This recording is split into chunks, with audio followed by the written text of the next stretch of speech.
Hello সোনামণিরা, আজ আমরা দেখব দুষ্টু রাফির মজার গল্প। রাফি কি সত্যিই বাঘের সামনে কুকু স্কুল মজায় মজায় একসাথে শিখি। এক ছিল সবুজ পাহাড়ে ঘেরা ছোট্ট এক সুন্দর গ্রাম। সেই গ্রামের মানুষ সবাই খুব সুখে শান্তিতে বসবাস করত।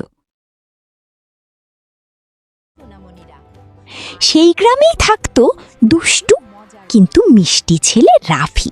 বাঘের সামনে প্রতিদিন সকালে রাফি ভেড়াগুলোকে মাঠে চড়াতে নিয়ে যেত। তার সাথে থাকতো সাদা তুলোর মতো ভেড়া, নাম ছিল লাড্ডু। রাফি প্রথমে খুব আনন্দে খেলত আর বাঁশি বাজাতো, কিন্তু কিছুক্ষণ পর একা একা থাকতে তার খুব বিরক্ত লাগত। সে ভাবল যদি একটু মজা করা যেত। হঠাৎ তার মাথায় এলো এক দুষ্টু বুদ্ধি। রাফি জোরে চিৎকার করে উঠল, বাঘ এসেছে, বাঘ এসেছে, বাঘ এসেছে। গ্রামের সবাই ভয় পেয়ে দৌড়ে মাঠের দিকে এলো। কেউ লাঠি নিয়ে এলো, কেউ আবার হাঁড়ি নিয়ে এলো। কিন্তু এসে দেখে কোথাও কোনো বাঘ নেই। রাফি তখন হেসে গড়িয়ে পড়ল। গ্রামের মানুষ খুব কষ্ট পেল আর রাগ করল। তারা বলল, মিথ্যা কথা বলা একদম ভালো না। পরের দিন আবার রাফি ভেড়া নিয়ে মাঠে গেল। আবারও একা লাগতেই সে নতুন দুষ্টুমি ভাবল। সে আবার চিৎকার করে বলল, বাঘ এসেছি, বাঘ এসেছি, বাঘ এসেছি।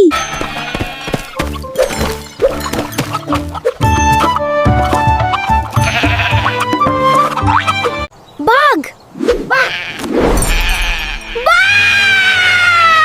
বাঁচাও!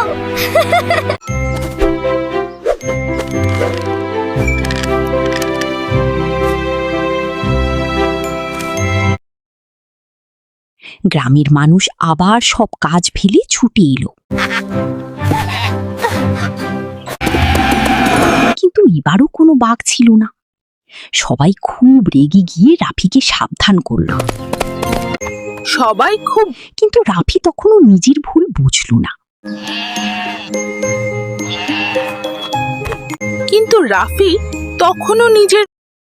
কয়েকদিন পর এক মেঘলা বিকেল এলো। চারদিকে হালকা বাতাস বইছিল। কয়েকদিন পর এক মেঘলা বিকেল এলো। হঠাৎ ঝোপের ভেতর থেকে শব্দ হলো।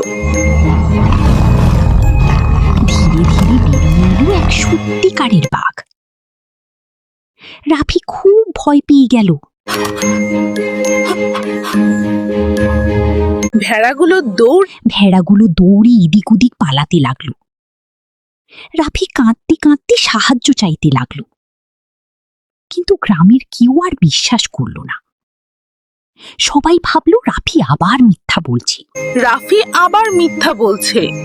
রাফি তখন নিজের ভুল বুঝতে পারল। দাদু সবকিছু দেখে ফেলল। তিনি দ্রুত গ্রামে গিয়ে সবাইকে খবর দিলেন। সবাই লাঠি আর মশাল নিয়ে মাঠে ছুটে এলো।